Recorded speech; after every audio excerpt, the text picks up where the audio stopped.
হাদিসের কথা। সুস্থ সমাজ বিনির্মাণে ন্যায় ও দানশীলতার অপরিহার্যতা। অন্যের অধিকার হরণ করা, দুর্বলকে শোষণ করা কিংবা আল্লাহর সীমা লঙ্ঘন করার ভয়াবহতা কত কঠিন নিচের হাদিসের ভাষ্যে দেখুন। জাবির ইবনে আবদুল্লাহ রাদিয়াল্লাহু আনহু থেকে বর্ণিত যে, রাসূলুল্লাহ সাল্লাল্লাহু আলাইহি ওয়াসাল্লাম বলেছেন, তোমরা অত্যাচার করা থেকে বিরত থাক। কেননা কিয়ামত দিবসে অত্যাচার অন্ধকারে পরিণত হবে। তোমরা কৃপণতা থেকে সাবধান হও। কেননা এ কৃপণতাই তোমাদের আগেকার কাউমকে ধ্বংস করেছে। এ কৃপণতা তাদের খুনখারাবি ও রক্তপাতে উৎসাহ জুগিয়েছে এবং হারাম বস্তুসমূহ হালাল জ্ঞান করতে প্রলোভন দিয়েছে। সহিহ মুসলিম হাদিস 2578। সংক্ষিপ্ত ব্যাখ্যা। ১. অত্যাচার থেকে বিরত থাকার নির্দেশ।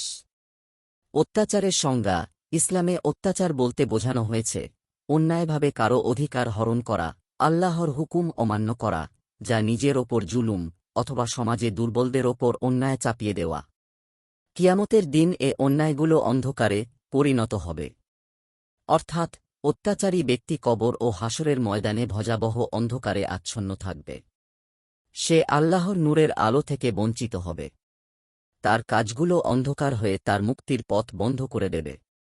এ কথার সমর্থনে পবিত্র কোরআনে বর্ণিত হয়েছে, তুমি কখনোই মনে করবে না যে আল্লাহ জালিমদের কাজকর্ম সম্পর্কে অজ্ঞ। সূরা ইব্রাহিম আয়াত ৪২। ২. কৃপণতা থেকে সাবধান থাকার নির্দেশ।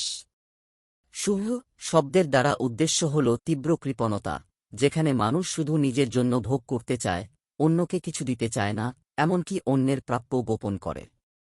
কৃপণতা মানুষের ভেতর লোভ, দেশ, বিদ্বেষ ও হিংসার জন্ম দেয়। রাসূল সাল্লাল্লাহু আলাইহি ওয়াসাল্লাম বলেছেন, পূর্ববর্তী জাতিগুলোকে এই কৃপণতা ধ্বংস করেছিল। কারণ তারা সম্পদের জন্য রক্তপাত করেছে। আবার সম্পদ বাঁচানোর জন্য অন্যায়ভাবে হত্যা করেছে। অর্থ বা স্বার্থ রক্ষার জন্য আল্লাহর হারাম জিনিসকেও হালাল ঘোষণা করেছে। দান, জাকাত, সদকা থেকে বঞ্চিত হওয়ার কারণে সমাজে অসাম্য, বৈষম্য ও বিদ্বেষ ছড়িয়েছে। ৩. কেন অত্যাচার ও কৃপণতা এত ভয়াবহ?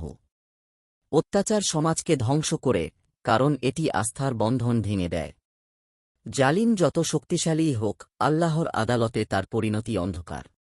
কৃপণতা সমাজে দারিদ্র্য, হিংসা ও রক্তপাতের জন্ম দেয়। সম্পদ যখন কেবল কিছু লোকের হাতে জমে যায়, তখন দুর্বল জনগণ ক্ষুব্ধ হয়, আর এই বৈষম্য জাতিকে ধ্বংসের দিকে ঠেলে দেয়। ৪. হাদিস থেকে আমাদের শিক্ষা। এই হাদিস আমাদের ২টি মৌলিক শিক্ষা দেয়। ১. ন্যায়পরায়ণ হও, কখনো অন্যের অধিকার হরণ করো না। মনে রেখো, আল্লাহ দেরি করেন কিন্তু অবহেলা করেন না। ২. দানশীল হও, কৃপণতা থেকে বাঁচো, জাকাত সদকা দাও, দরিদ্রের পাশে দাঁড়াও। ইসলামের দৃষ্টিতে একটি সুস্থ সমাজ গড়তে হলে ন্যায়বিচার, অত্যাচার থেকে বিরত থাকা এবং দানশীলতা, কৃপণতা থেকে দূরে থাকা, এই দুটোই অপরিহার্য। দিন প্রচারের উদ্দেশ্যে ভিডিওটি শেয়ার করুন। লাইক, কমেন্ট, ফলো এবং চ্যানেলটি সাবস্ক্রাইব করে পাশে থাকবেন। মহান আল্লাহ আপনাকে উত্তম যা দান করুক। আমিন।